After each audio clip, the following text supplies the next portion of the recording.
everybody for joining us. We'll start with our opening statement from Coach Brennan, and then we'll take questions. Yeah, let's go. Yeah, wake up, baby. What an awesome day in Arizona Stadium. I just want, first of all, thank you all for being here. Really appreciate it. Really special day.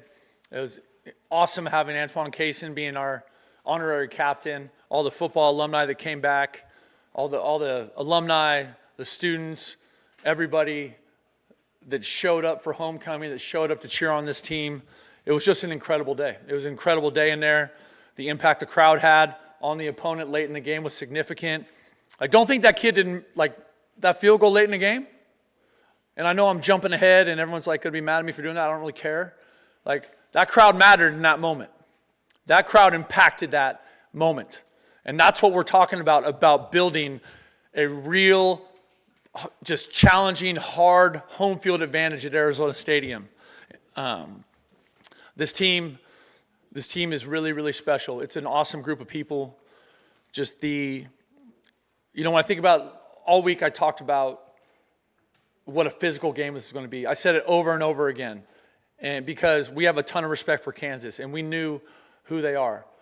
Super well coached, outstanding in all three phases, right? They're the best special teams unit in the Big 12, statistically. So we knew that it was going to be an incredible battle. But our players just kept responding. We just kept finding ways to respond in some really tough moments. Down 10, we responded with a touchdown right before half. There were so many good things that we can be so excited about. And I know it wasn't perfect, and that's okay. We'll fix that. We're accountable for that. That's what Red Line is. The accountability piece is a huge part of it. But we're going to enjoy this. We're going to enjoy every part of this. The excitement in that locker room, the joy coming off the field, the joy on the field at the end of the game, that last moment when it hit zeros and everybody got to experience that was magic. Just absolute magic. So, shoot, I'm fired up if you can't tell. What do you got for me? Thank you, Coach. We'll start with Brian and then Chris. After those back-to-back one-score losses last month where it seemed like the breaks weren't going your way for whatever reason, did it feel like maybe you guys were finally getting a little bit of that on your side? You had 2 interceptions, one that gets called back for a penalty, another one that was ruled incomplete. Their quarterback had to come out of the game at a certain point. Just all these little things that seemed to be working in your favor. Do you feel like it just kind of worked in your way this once? Well, I think the 3 things you mentioned were all facts. Like, one was definitely a penalty. One was definitely not an interception. You know what I mean? So, like, that part of it, like, what I choose to believe is that we learned from the BYU and the Houston experience. We went into this game absolutely respecting the hell out of Kansas, and we knew that we were going to have to keep swinging, keep standing up. Like, they were going to land punches, and we had to keep answering the bell, and they did. And that's what I'm excited about. Chris and then Justin. You just called the energy and the vibe on the field and in the locker room magic. Just the growth that this team has experienced in the last year, now that you're going bowling, just kind of walk us through the emotions, that feeling. It's incredible. You know, I think there's a lot of people look at you with your cell phone going off in here. Like in a team meeting, you'd be in big trouble right now, just for what that's worth. Okay, so the thing that I think about with your question there is that lots of people chose to be here, and lots of people chose to stay. And they either chose to be here, they chose to come, or they chose to stay because they believe in the University of Arizona and they believe what we're doing with our football program. And I don't think you get that if you don't have good alignment from your president, your AD, head coach. Like you have to have it from the top down.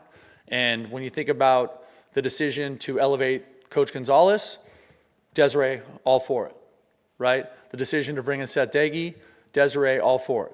You know, that matters, right? Like, you have to have support and you have to have everybody rowing in the same direction.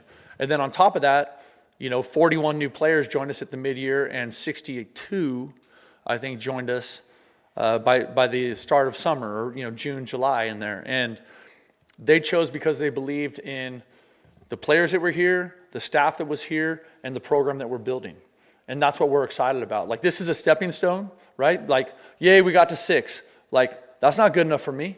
That's not good enough for these kids, right? We want to keep playing good football. How can we continue to improve, continue to find ways to elevate Arizona football? That's what we're doing.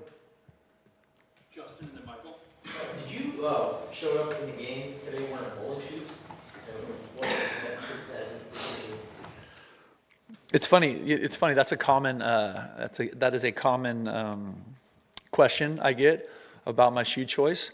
But those are saddle shoes, and they're swaggy as hell. And that is my jam. Okay, I've been a saddle shoe guy for a long time. I mean, you only notice after we win our 6th game. I've been wearing those same shoes every game this year. You know what I mean? But it was disheartening because I used to get custom made like spikeless golf shoes, FootJoys, in the school colors where I was coaching, everywhere I've ever been. And then in the last, once I got hired here, FootJoy went out of the saddle shoe design. They stopped doing it.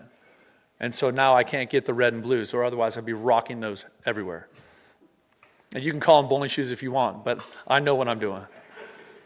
Michael and then Jason. It seemed like Kansas kind of took a page out of Danny G's book with a lot of disguised blitzes and funky looks on defense, giving your offensive line some trouble picking that stuff up. What problems did they cause, and how were you eventually able to overcome it? That's one of those things that you know about playing in this Big 12 conference. Everybody can play. Everybody's good. Any given Saturday, just look across the conference. And we knew these guys were really good up front. I said that all week. I said that to you guys on Monday. I said it to you guys on Thursday. That front seven we knew was going to be a challenge for us. The thing I'm excited about is how we responded late in the game. That last drive, right? We ran the ball to win the game. Like, how fantastic is that, right? Where that offensive line answered the call. Q, Noah with his legs, like, just incredible. Jason and then Brian. What is your message to the running backs such as Quincy, like, stay ready? I mean, he has 3 carries all game. The last 2 ones were obviously important. How do you kind of... Like 5 touches, 2 touchdowns? Yeah, something like that. Yeah. I think that speaks to the unselfish nature of this team. I think it speaks to how one of the really special things about this team is how they celebrate each other's successes. Like, there's not jealousy there. I've been part of teams where inside the same position group, like, guys were like literally hoping someone fails so that they can get a chance. It's not like that with this team. Like, those guys were so excited. You should have seen all the running backs with Q in the locker room. You know what I mean? Like, that part of it, I think, is really, really special. But all of those guys contributed today. And I think if we can look at it through the lens of we are trying to win as a team. As a team. We're not trying to win individually. Because that doesn't work. At least not in this game. And so the way those players support each other and with the rotation at running back, receiver, all those guys, the fact that they can all find ways to contribute in a winning effort makes it special. Brian and then Juan. Kansas had those 3 straight drives where they scored in the first half, and then after that, I believe they had maybe 100-something yards. Just speak to what Danny has been able to do with this defense and not let those struggles early affect it. Well, I think there's 2 things there. I think, number one, every good football coach makes adjustments in game, right? Like, that has to happen. But on top of that, the alignment we have on this coaching staff, the way those conversations go in game, just with like either side of the ball, or sometimes it's on the headset and it's me, Daggy, and Danny deciding if we want to go for it on 4th down, or like, you know, a clock situation, or how we want to handle a timeout or a penalty or whatever. Just the communication is so high level. And I think also for the players, it takes a little bit of time to figure out what is this opponent's game plan, right? Like that, there's also a learning curve in game for that, because what we do defensively is a little bit different. So you're not going to watch in a bunch of opponent film and say, this is how they're going to attack us defensively. And so we have to figure that out on the fly. And then once they did, I thought they were awesome. I thought that was like, I think I'm right, but I think there were 4 stops and the missed field goal in the second half. I think that's right, which is outstanding defense. That is outstanding defense. Juan and then Jordan. Noah Fida in the 3-way tie for most career passing touchdowns at Arizona. What does he mean to this program? Noah Fafita is everything to this program. And I think that's one of those, You all know Noah. You guys have all spent time with Noah. He is an incredible leader. He's an incredible human being. He's an incredible person in this community. He cares about the U of A. He's loyal. He's chosen to stay. The whole world tried to buy him the last 2 off seasons. He chose to stay. He is so special. And it's funny because you rarely see him get emotional on game day. And it's happened a couple times in the last 3 games where you've seen that kind of that fire and that energy, but he's normally just like calm and dead even. He's the leader. He's the voice. On that last drive, when everyone's like going crazy, like we're huddled, right, after the missed field goal, and everyone's going crazy and there's lots of emotion, lots of guys talking, blah, blah, blah. He looks like he's like fishing at the lake. Like he's just calm. Like he's totally focused on what's ahead. And because of that, the guys feel that from him. He's just a really, really special player and an even better human being. Jordan and then Chris. There's still plenty of regular season football left, but what does it mean to you that you hit this benchmark and you get to go to the postseason with this group in particular? You know, it's interesting. We talked about it a lot this week as a team. This is a really special group of guys. I give the players and our assistant coaches a ton of credit because they built this team.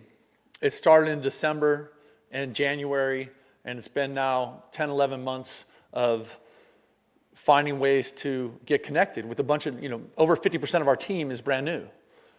Like that's a way different, like that's not something normal in college football. It might be normal now, but it wasn't what all these players are used to, right? And so those guys did the hard work of getting to know Max Harris, who was just an absolute savage tonight. Like what a baller.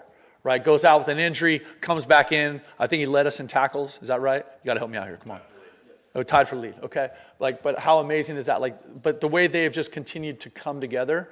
And the reason I say that is there's real love on this team. They truly care about each other. Like to your question, they don't care who gets the credit. They're willing to support each other with the success. And the beauty of it is that this team now gets a little bit longer lifespan.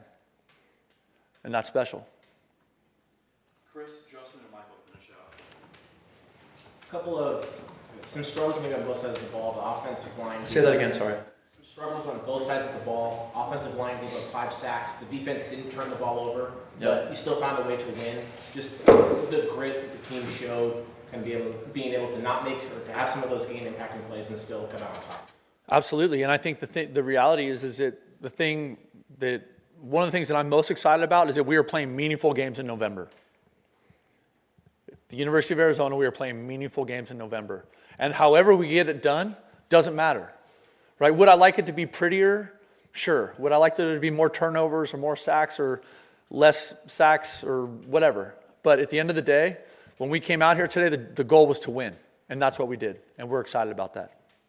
Justin and Michael. Some of the guys that were able to get in the game, guys like Matthew Lotto on offense, Myron Robinson on defense, what did you see out of those guys when they were put in after injuries? We're excited about those guys. Those guys are young players. I think there's a lot of young players that, as we build our program, we want to do an incredible job of evaluating and developing and recruiting talent. And so those are two. It's a second-year player. It's a first-year player. Gio made some plays today. You know what I mean? So I think that part of it is something that's really exciting about the future of Arizona football. Michael, to finish this up. Did you see the shirtless guys at the younger day? I did not. Yeah, my eyes don't normally go to the stands during the game, man. They were up there. They grew. They may have had something to do with the outcome. Well, I hope so. If that's the thing that gets people in Tucson excited about coming to games, let's go. Let's go, man. Let's go. I think when you have who is going to be the leading quarterback or leading touchdown thrower in the history of the school, he's worth watching. When you see a team that fights their ass off every game, till the end, that's worth watching. That's worth supporting. And today was an awesome indication of that. We had a great crowd, and that crowd impacted the outcome of the game late in the game, whether that was those stops in the second half or the missed field goal or the clock drive to win it. And how incredible was that when that thing split and Quincy housed it, and the way the stadium just erupted, the way the sideline erupted. And if you don't like college football, there's something wrong with you, because that was incredible. Incredible. Thank you, everybody. Bear down, man.